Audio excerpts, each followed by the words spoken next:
Hello, I'm Dr. Laura Murillo, President and CEO of the Houston Hispanic Chamber of Commerce. What a pleasure to recognize our next Houston legend. He's a dear friend of mine and of this community. He does so much locally, at the state level, nationally, and internationally. But the most important thing about him is he's a family man.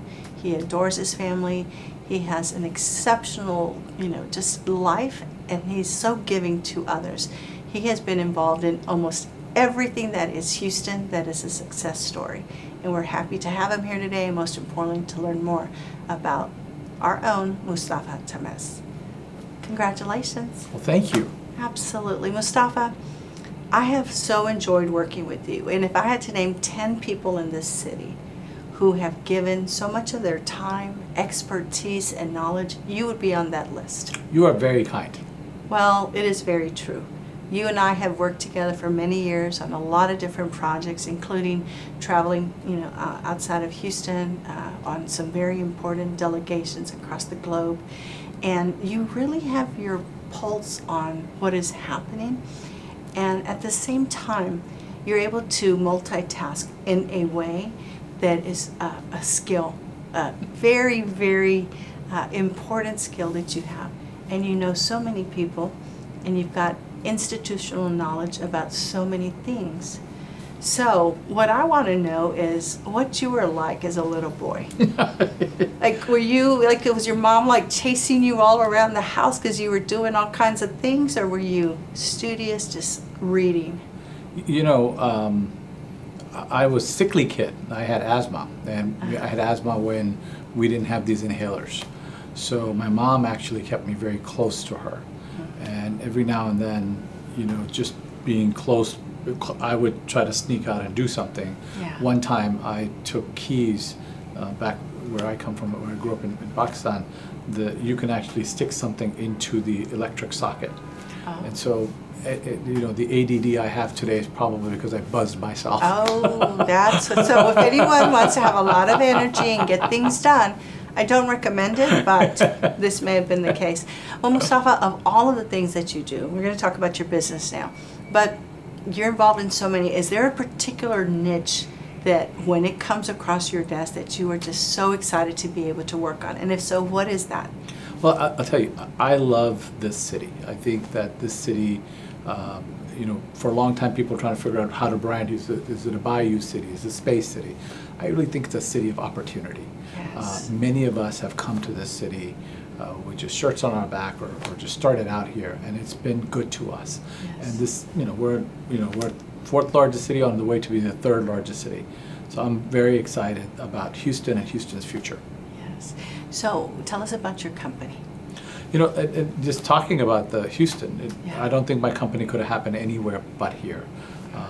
20 years ago, I started Outreach Strategist when Texas became a minority state, trying to figure out how do we get people that look like you and I and others, how do we get them to the table of Yes. important decisions.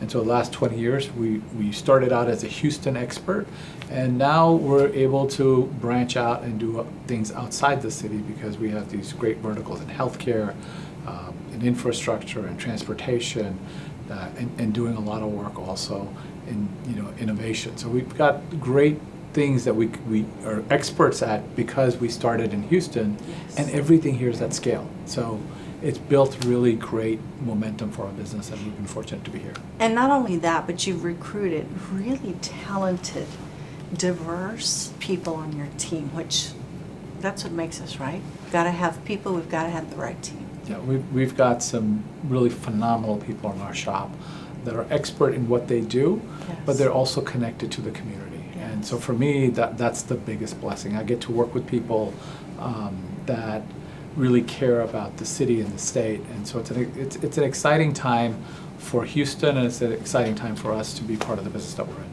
So let's go back a little bit to your parents. Talk to me a little bit about what they did and whether or not you ever thought you'd be doing what you're doing here in this big city.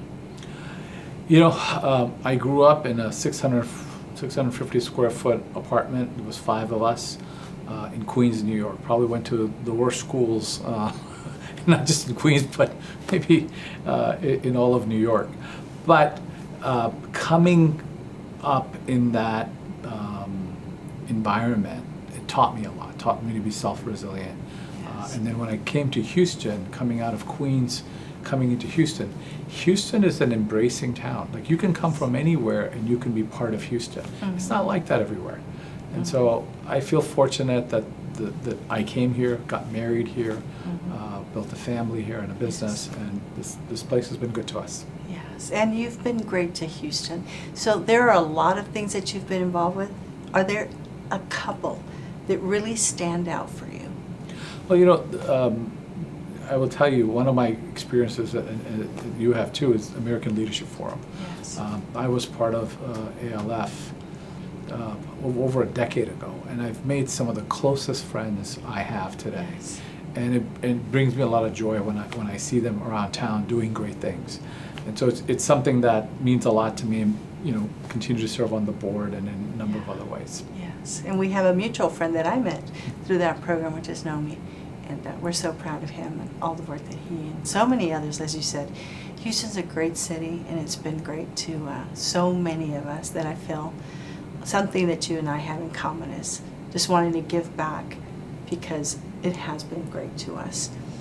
Let's talk about your family. You've got some extraordinary children and a phenomenal wife. Tell us a little bit more about that. Well, my kids were blessed, one being here, but my parents lived with us. We bought the house next door. My mother-in-law lived next door. So they grew up with family around them all the time. And that's been the biggest blessing for them in terms of growing up in an environment that's very nurturing. At the same time, if they got out of line or if they didn't behave, there were lots of people looking out for them. So we're very fortunate. They're doing really well. I've got one that just graduated from law school, another one at Texas A&M, third one right here, Carnegie Vanguard. So we're fortunate, and know that we're fortunate. Yes. Well, and they are, as I like to say, the 2.0 version of their parents. And he says he graduated from law school. He graduated from Yale Law School, by the way. Congratulations. That's a huge accomplishment. I think for those of us with children, we want them to thrive and take advantage of so many opportunities. And you've been able to do that. And you travel. You were extraordinarily busy. What do you still want to do? What is still on your plate that you'd like to accomplish? I got a big plate. There's a lot I want to do. This next decade is very important for our city, our state, and our country. Yes. How we build consensus to do important things is critical, whether it's AI emerging in terms of technology, Yes. or whether we see the division in our country. This is the time to be engaged. This is the best time to have ever lived, Yes. because the opportunities or what coming ahead are going to be incredibly valuable for the future. Absolutely. So I would like to ask you, as you are reflecting now on this phenomenal career, and as you look forward to the next 10 years, what would you like your children to know as part of your legacy? What is your legacy? What do you want your legacy to be? There's a lot of work to do. One thing that I think is important to me is how we bring people together to do good things. The social fabric of our country is so important. We have to listen to each other more. We have to walk in others' shoes, and we've got to do better for everybody, regardless if you're rich or poor. And so, the work we do is bringing people together around important conversations and figuring out solutions to the big problems. And I hope that I get to continue to do that. I can't believe they pay me at times. I think I would have done it for free if they'd asked. Well, you do a lot for free, and at the same time, you've employed a great team.